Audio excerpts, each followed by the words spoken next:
Hey everybody, my name's Brian. Cool. And a couple days ago, Nando V Movies did one of his yearly one-scene crossovers, one excellent scene.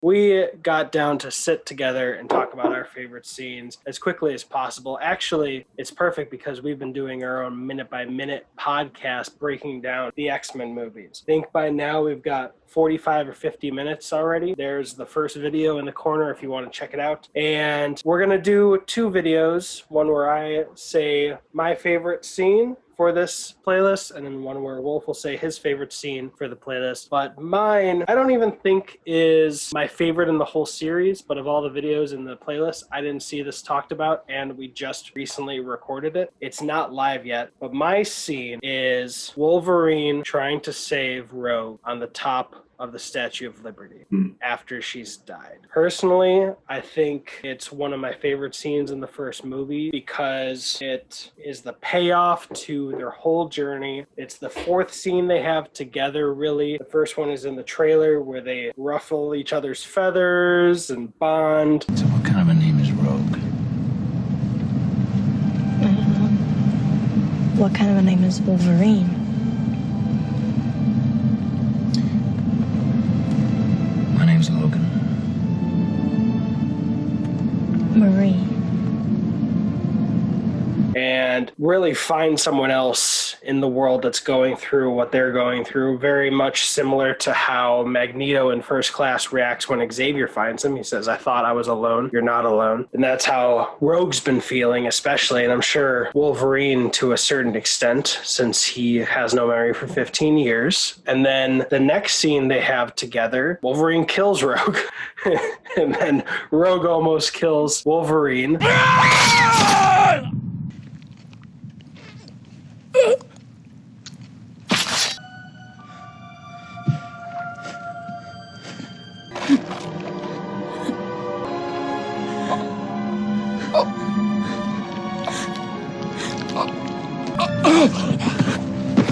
It was an accident. So not a great sequel to their first meeting, although both ended up with them in danger and almost dying. And the third scene was really where they solidified their bond as like father-daughter figure, I'd say, on the train when she's about to run away because Mystique, as Bobby, convinces her to run away, and he decides that this group of people that he hasn't been trusting actually might be the best place for her. And they both apologize to each other. That's the first thing.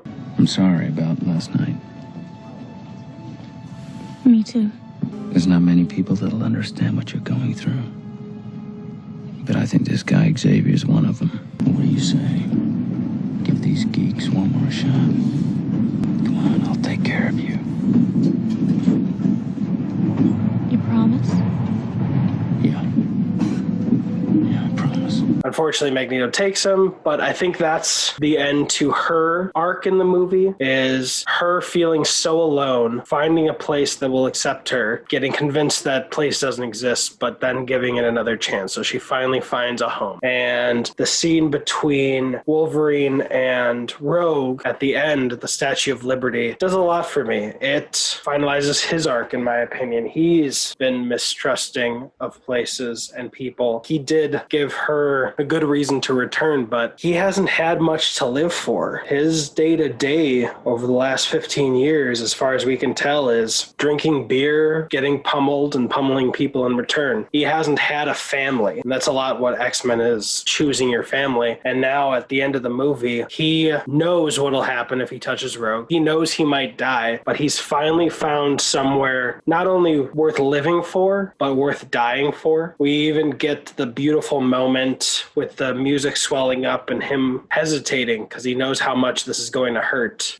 But then he puts his hand on her head, and at first it doesn't work at all. He's afraid that she's dead for good. The first person that brought him back to like a state of hope. She was the first person, and then the X-Men helped realize that fully, and he's just found that he's lost her. And then, thankfully, which was a great bit of filmmaking, just keeping that ultimate reveal steal away from us just for a bit to tug at our heartstrings. But ultimately, he starts getting his cuts back, just like what happened a bit when she was healing after he had stabbed her. The reversal of all the different cuts and more that we saw when Sabretooth ambushed them that he healed from. And while I'm sure he could have let go earlier because it was so painful, he didn't until she was truly alive. And he may have been truly dead. He could have been coming this close. We'll also get a 5th scene where they get to like reunite and have a lovely little epilogue to that. But this is the time. Yeah.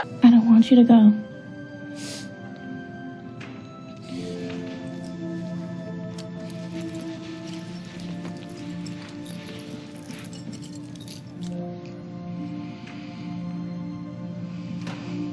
I'll be back for this. But this is a time that I think, as badass as he's been, as cool as he's been, this is what made Wolverine so enduring and what made us fall in love with him as a character. To the point where he may have been overused a bit by this director later. But I don't think without this scene, without this story and arc between them that really mirrors them, they're both lost. They both don't think they have a place in the world, and they both find one by influencing each other and giving each other the confidence to actually find a life worth living and for Wolverine worth dying for. And this was it. This was the culmination of all that. I thought it was very beautiful. So that is my one excellent scene. I think it's my favorite scene for all that it does. We just had a very hokey fight scene with Toad taking out multiple people. I think, excellent line of, you know what happens to a Toad when struck by lightning. Same thing that happens to everything else. Very goofy. Mystique getting her claws cut off and going, ah, as Logan. But this is what makes that all work, this emotional payoff, and that is my one excellent scene. And I'm going to try to edit some fancy clips in to live up somewhat to the other excellent video essayists on this playlist.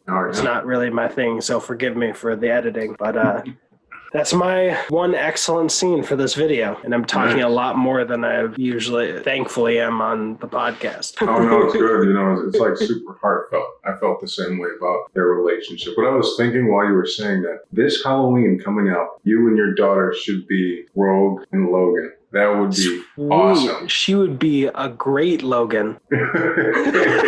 That would be sweet though. If you just if you were a Rogue and she was Logan, that'd be really cool too. Daddy can't touch you. Right? It's like, no.